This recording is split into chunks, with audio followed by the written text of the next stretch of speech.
The place hasn't really been altered since the late 60s, early 70s, including the carpet at the back, which is probably older than me.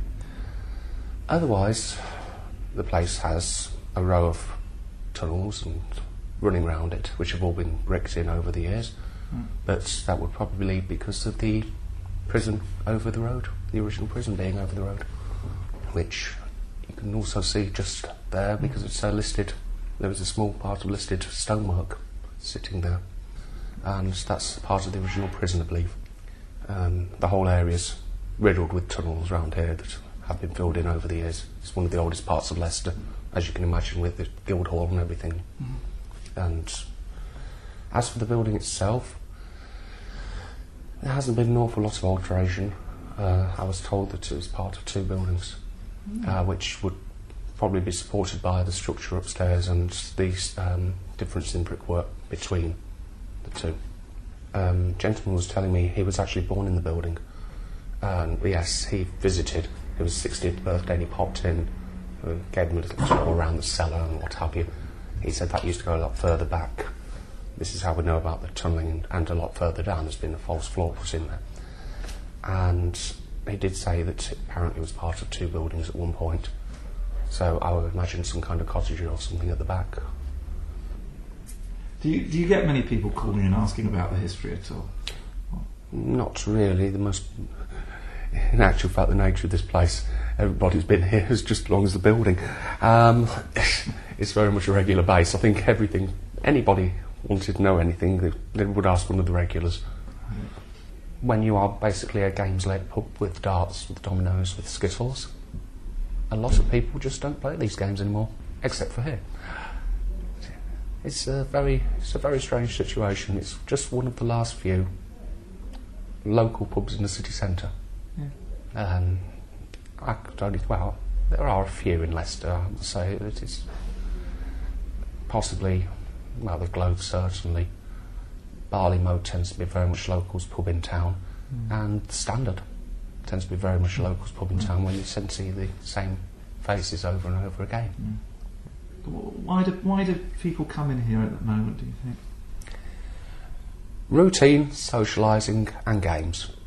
And with team games, obviously you have a set of people, they meet up, they will also practice, or they've got their friends, and have known, a lot of people have known each other for 20, 30 odd years.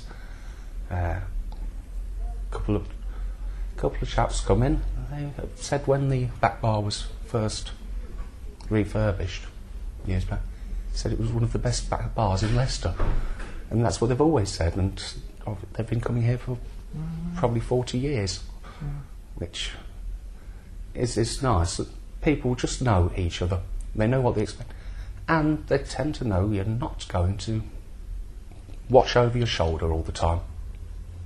People are quite relaxed in the matter. People talk to each other. It's a very chatty sort of pub that way.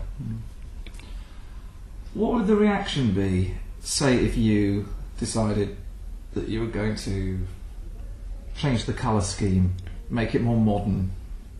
If it was in my hands to do it, I think the worst thing you could possibly do is open it all out into one. That seems to have destroyed an awful lot of pubs, and even though they've tried to break them back up, it's never quite the same.